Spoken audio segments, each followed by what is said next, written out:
Hello everyone. तो आज की वीडियो का हमारा टॉपिक है abstraction. So what is abstraction? Abstraction is the process of hiding the complex details and showing only the important features to the user. तो अगर abstraction को example के थ्रू समझे तो जैसे कि हम एटीएम में जाते हैं तो एटीएम से पैसे निकालने का हमारा एक प्रोसेस होता है। जैसे कि पहले कार्ड इंसर्ट करो, पिन एंटर करो, उसके बाद कंफर्म बटन पे क्लिक करने के बाद हमारा मनी विड्रॉल होता है। तो मनी विड्रॉल करने का जो बेसिक प्रोसेस है वो हमें पता है, बट बैकग्राउंड में वो वर्किंग कैसे होता है उसके बारे में हमें कुछ पता नहीं होता। तो इसी को हम एब्स्ट्रैक्शन कहते हैं। जो कॉम्प्लेक्स प्रोसेस होता है मनी विड्रॉल करने का एटीएम के थ्रू, उसके बारे में हमें कुछ नहीं पता होता। बस जो बेसिक प्रोसेस हमें फॉलो करना होता है जिसके थ्रू हम मनी विड्रॉ कर सकते हैं, हमें बस उसकी जानकारी होती है। So what is abstraction? How abstraction helps to reduce complexity in programming. तो एब्स्ट्रैक्शन का यूज करके हम किसी कोड का बस इम्पोर्टेंट पार्ट शो करते हैं और जो कोड का कॉम्प्लेक्स पार्ट होता है उसको हम हाइड कर सकते हैं। It shows only essential information and hides unnecessary details. So same unnecessary details को हाइड करके हम प्रोग्रामिंग की कॉम्प्लेक्सिटी को रिड्यूस कर सकते हैं। The user knows how to use the functionality but doesn't know how it works in the background. हमने ATM का एग्जाम्पल देखा जहाँ पे हमें एटीएम का यूज करना तो आता है, बट वो बैकग्राउंड में वर्क कैसे करता है उसके बारे में हमें पता नहीं होता। It improves code readability and maintainability. तो ये कोड की रीडेबिलिटी और मेंटेनेबिलिटी को बढ़ाता है। Abstraction is achieved using abstract classes और इंटरफेसेस। तो चलिए डिटेल में देखते हैं एब्स्ट्रैक्शन को हम कैसे अचीव कर सकते हैं अपने प्रोग्रामिंग में।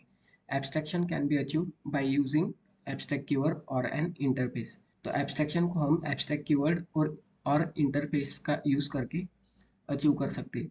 We can declare a class और मेथड एज एब्स्ट्रैक्ट। हम किसी क्लास या मेथड को एब्स्ट्रैक्ट डिक्लेयर कर सकते हैं, बट हम किसी एब्स्ट्रैक्ट मेथड को नॉन एब्स्ट्रैक्ट क्लास में डिक्लेयर नहीं कर सकते और ग्लोबली एब्स्ट्रैक्ट मेथड को डिक्लेयर नहीं कर सकते। We can not create an object of an abstract class. हम एब्स्ट्रैक्ट क्लास का ऑब्जेक्ट नहीं क्रिएट कर सकते। We can not declare abstract class as sealed. हम एब्स्ट्रैक्ट क्लास को सील्ड क्यों नहीं कर सकते? क्योंकि सील्ड क्लास को हम इनहेरिट नहीं कर सकते, और अगर हमने क्लास को एब्स्ट्रैक्ट किया तो एब्स्ट्रैक्ट क्लास का हम ऑब्जेक्ट नहीं क्रिएट कर सकते। तो इसलिए एब्स्ट्रैक्ट क्लास के प्रॉपर्टीज को यूज करने के लिए हमें उसे इनहेरिट करना पड़ता है। तो अगर हमने एब्स्ट्रैक्ट क्लास को सील्ड कर दिया तो हम उस क्लास को इनहेरिट नहीं कर सकते। तो इसलिए हम एब्स्ट्रैक्ट क्लास को सील्ड नहीं करते। We can not define properties in abstract methods. तो एब्स्ट्रैक्ट मेथड जो होती है वो सिर्फ डिक्लेरेशन प्रोवाइड करती है, मेथड का डेफिनेशन या कोई बॉडी प्रोवाइड नहीं करती है। तो इसलिए हम एब्स्ट्रैक्ट मेथड में कोई प्रॉपर्टीज डिफाइन नहीं कर सकते। We can not declare an abstract class as static. तो हम एब्स्ट्रैक्ट क्लास को स्टैटिक डिक्लेयर नहीं कर सकते। क्यों? क्योंकि हम स्टैटिक क्लास को इनहेरिट नहीं कर सकते, हम स्टैटिक क्लास का ऑब्जेक्ट नहीं क्रिएट कर सकते। तो इसलिए हम किसी एब्स्ट्रैक्ट क्लास को स्टैटिक डिक्लेयर नहीं करते। तो चलिए एब्स्ट्रैक्शन को हम प्रोग्राम के थ्रू समझते हैं। तो यहाँ पे हम सी शार्प लैंग्वेज का यूज करेंगे। तो पहले देखते हैं कि एब्स्ट्रैक्ट क्लास को हम कैसे डिक्लेयर करते हैं, एब्स्ट्रैक्ट मेथड कैसे डिक्लेयर करते हैं। तो एक क्लास बनाते हैं।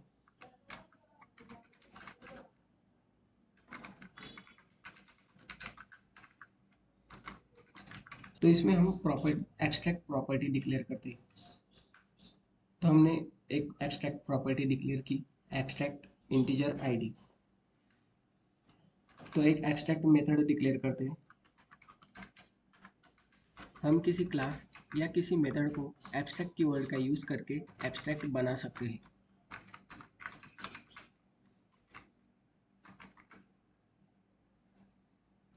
अब एक नॉन एब्स्ट्रैक्ट मेथड भी डिक्लेयर करते हैं।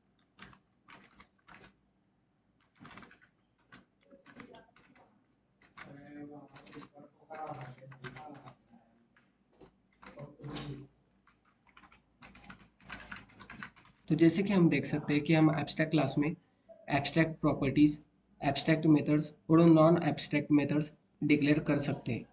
तो चलिए अब देखते हैं कि एब्स्ट्रैक्शन को हम अचीव कैसे कर सकते हैं। यहाँ पे हमने एक एब्स्ट्रैक्ट क्लास बनाई है। तो यहाँ पे हम मेथड्स डिक्लेयर करेंगे जिनका डेफिनेशन हम क्लास को इनहेरिट करके उस डिराइव्ड क्लास में प्रोवाइड करेंगे। तो यहाँ पे हमने कुछ मेथड्स बनाई है जैसे कि स्टार्ट, स्टॉप एंड रीच। तो चलिए कार क्लास को अभी इनहेरिट करते हैं किसी और क्लास में। तो जब भी हम एब्स्ट्रैक्ट क्लास की एब्स्ट्रैक्ट मेथड्स को किसी डिराइव्ड क्लास में यूज करेंगे तो हमें ओवरराइड कीवर्ड का यूज करना पड़ेगा, जिसकी हेल्प से हम उस मेथड को डिराइव्ड क्लास में यूज कर सकते हैं। तो चलिए और एक क्लास बनाते हैं डिफरेंट कार के साथ, और उस क्लास में भी कार क्लास को इनहेरिट करके उन मेथड्स को डिक्लेयर करेंगे। तो यहाँ पे एक एब्स्ट्रैक्ट क्लास क्रिएट किया है जहाँ पे हमने स्टार्ट, स्टॉप एंड रीच ये मेथड्स को डिक्लेयर किया है और उन मेथड्स का डेफिनेशन हमने separately BMW and Audi class में प्रोवाइड किया है। तो चलिए इसे यूज़ कैसे कर सकते हैं हम। तो अब हम एक क्लास बनाएंगे जिसमें कि हम यूज़र से कार का नेम लेंगे और उस हिसाब से कंसोल पे आउटपुट प्रिंट करेंगे।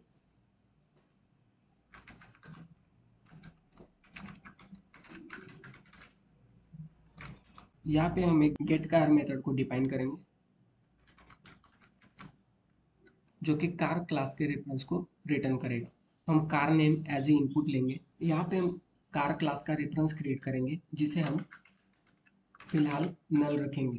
तो if user provides car name as BMW,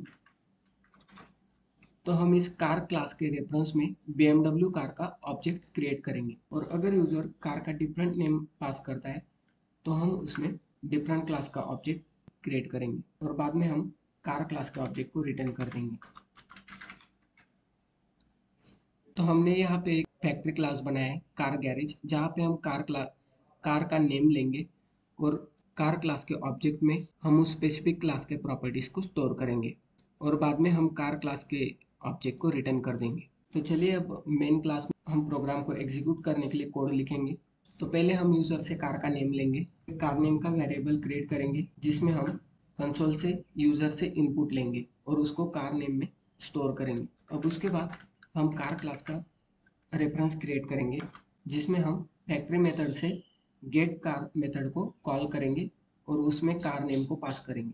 तो यहाँ पे हम यूजर से कार नेम का इनपुट लेंगे और गेट कार मेथड को कार नेम पास करेंगे।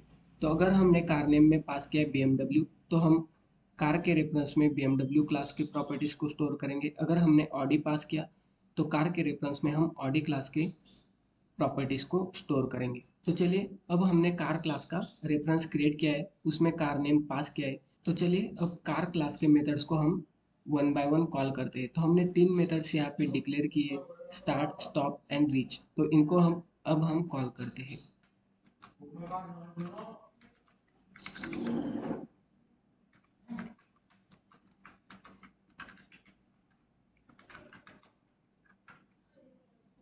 तो चलिए अब प्रोग्राम को एग्जीक्यूट करते हैं।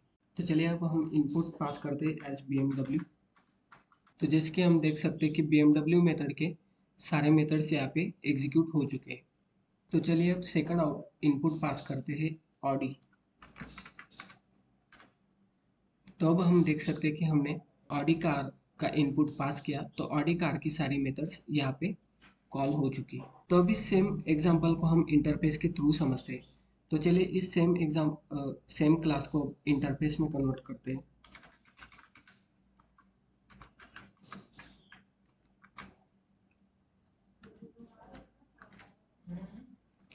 तो इंटरफेस के सारे methods by default public and abstract होते हैं, तो हमें उन्हें एब्स्ट्रैक्ट एंड पब्लिक डिक्लेयर करने की ज़रूरत नहीं होती है। इंटरफेस के केस में हमें ओवरराइड कीवर्ड की ज़रूरत नहीं होती है।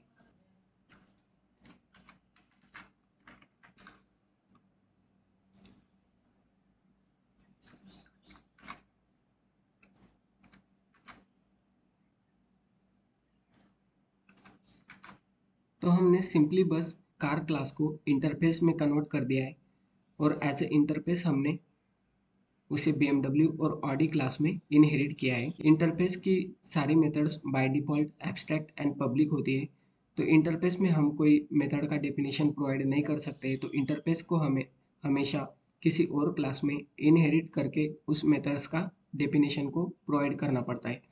और जब हमने इंटरफेस को BMW क्लास में इनहेरिट किया तो हमें ओवरराइड कीवर्ड यूज़ करने की ज़रूरत नहीं होती है। तो बाय डिफ़ॉल्ट ये कंसिडर कर लेता है कि आई कार इंटरफेस की मेथड्स को हमने BMW क्लास में डेफिनेशन प्रोवाइड की है। तो चलिए अब इस प्रोग्राम को एग्जीक्यूट करते हैं और देखते हैं कि हमें क्या आउटपुट मिलता है। तो चलिए इनपुट पास करते हैं BMW। तो BMW क्लास की मेथड से यहाँ पे एग्जीक्यूट हो चुकी है।